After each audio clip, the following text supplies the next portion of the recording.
આવતીકાલથી અમારા ગામમાં પ્રવેશ કરશે, બરાબર? એ બાબતે અમે તમામ ગ્રામજનોએ આજે મીટિંગ કરી અને સ્પષ્ટતા કરી છે, કેમ કે આજે જ અમારા ગામમાં 2 ઇકો ગાડી ઘૂસી છે કે નહીં ઘૂસી? તમે લોકો ક્યારના શોધો છો? તે ચોરો કઈ બાજુ ગયા? બરાબર, આ ગામજનો શોધે છે પણ તેમ છતાં એમને મળતા નથી.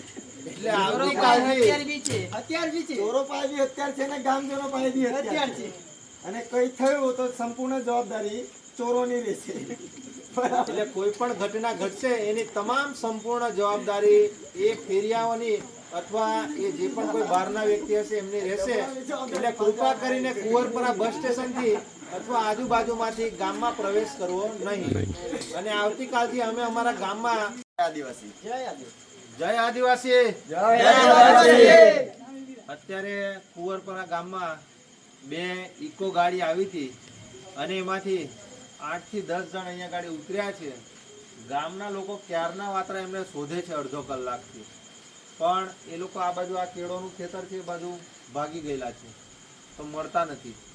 એટલે તમામ ગ્રામજનોને તેમજ આજુબાજુ ગામના લોકોને અમે અહીંથી સંદેશો આપીએ છીએ કે અમારા કુંવરપરા ગામમાં પણ 2 ઇકો ગાડી લઈ અને ચોરો ઘૂસ્યા છે, જેથી કરીને આજુબાજુ ગામવાળા પણ લોકો ધ્યાન રાખે.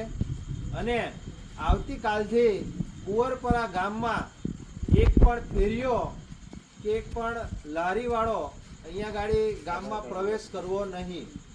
જો એ ગામમાં પ્રવેશ કરશે અને એની પાસે ગ્રામજનો અને યુવાઓ આધાર કાર્ડ માંગશે અને દરેક પુરાવા માંગશે, અને જો એની પાસે આધાર કાર્ડ અથવા તો કોઈ પણ કાગળ નહીં હોય એની સંપૂર્ણ જવાબદારી એ વ્યક્તિની રહેશે. એને જે પણ કંઈ ઢોર માર મારવામાં આવશે કે ગમે તે પણ, બરાબર, એટલે સંપૂર્ણ જવાબદારી એ વ્યક્તિની રહેશે. જેથી કરીને આજુબાજુના ફેરિયાઓને અને જિલ્લા પ્રશાસનને અમે કુંવરપરા ગ્રામ તરફથી નમ્ર અપીલ કરીએ છીએ કે અમારા ગામમાં આવતીકાલથી કોઈ પણ વ્યક્તિ જો ગામમાં પ્રવેશ કરશે તો એને ઢોર માર મારવામાં આવશે, બરાબર?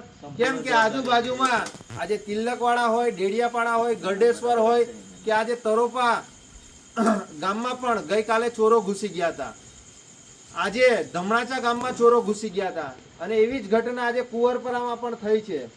એટલે અમે જિલ્લા પ્રશાસનને પણ અમે તમામ ગ્રામજનો ભેગા થઈને કહીએ છીએ કે અમારા ગામમાં આવતીકાલથી એક પણ ફેરિયો કે કોઈ પણ બહારનો વ્યક્તિ જોવે નહીં, અને એને કોઈ પણ ઘટના ઘટશે એની સંપૂર્ણ જવાબદારી આ વિડીયો મારફતે તમામ ગ્રામજનો અમે અહીંયા ગાડી આપીએ છીએ, બરાબર? જેથી અમારા ગામમાં પરમિશન વગર કોઈ પણ ગામમાં ઘૂસવું નહીં. જય આદિવાસી.